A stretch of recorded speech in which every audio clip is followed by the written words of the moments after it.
this is how to get in the new unreleased lobby map. That's soon gonna be here. So you'll need a backpack. Okay. And doesn't matter which umbrella. And then you'll need 2 rockets. Close the door, put it on. And then you'll need a heart gun and a tele grenade. So what you'll do is come over here. We'll just put that down there. And come like about right up here. Drop all your stuff.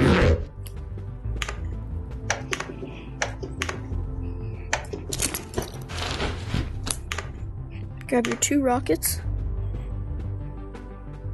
And then when you go in the dark and then you go back in the light, you'll see a little blurry spot in the distance. Go there and grab your heart gun, put it on blue. And then you'll see stuff, and you're in.